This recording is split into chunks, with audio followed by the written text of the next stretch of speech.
If you order something online and it's getting shipped to your house, there's a very good chance that it's coming through UPS Worldport and getting processed through our facility. I'm Trey Thompson, and I'm a ramp worker. Hi, I'm Matthew Ritchie. I'm also a ramp worker.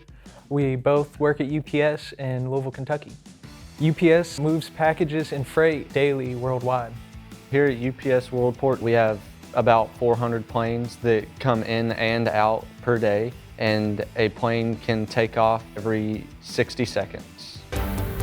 This is a tug, and this is what I drive on a daily basis to load the cargo into the aircraft. By the time a package gets to the ramp workers, they're already in the big containers that we push inside the plane that hold all of your all's packages. Our supervisor will send us a load order on which cans come first to go on the plane. As a tug driver, I take cans and drive them up to the loader so we can get them loaded into the plane. There's specific spots in the plane for specific cans that have to fit in there perfectly. It's our responsibility to make sure all the cans get to the right position inside the plane. Operating the loader is exactly like playing a video game. You just gotta know where your joysticks are and what they do. It's really fun, actually.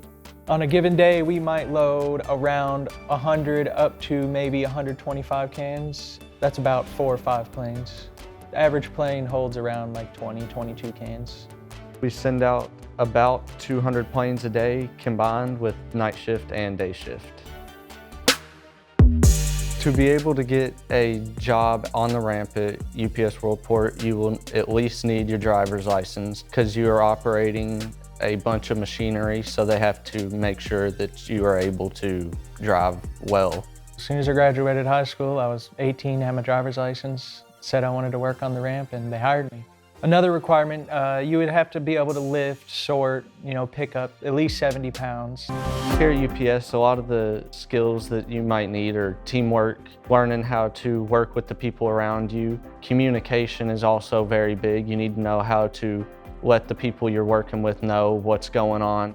Also, it can require some leadership. You got to take lead sometimes and let people know how to do things and help train them better than they know now. You got to have some good situational awareness as well. The advancement opportunities at UPS are actually very good. Trey and I, we're both going to school to be a belt mechanic, and they're paying for both of us to go to the local community college for our industrial maintenance degree. We have a nice job schedule. It works out really nice.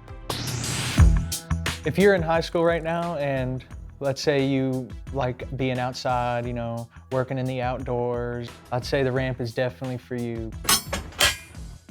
I personally don't like sitting in an office behind a computer in a cubicle. I get to be outside and be active for most of my day. It's hard to be sad when you're looking at the sun most of the time. I love my job. Everybody you talk to is very nice. I also love my job. Most of my closest friends I've met here, not gonna lie. And I work with them on a day-to-day basis, so that always helps, working with people you like.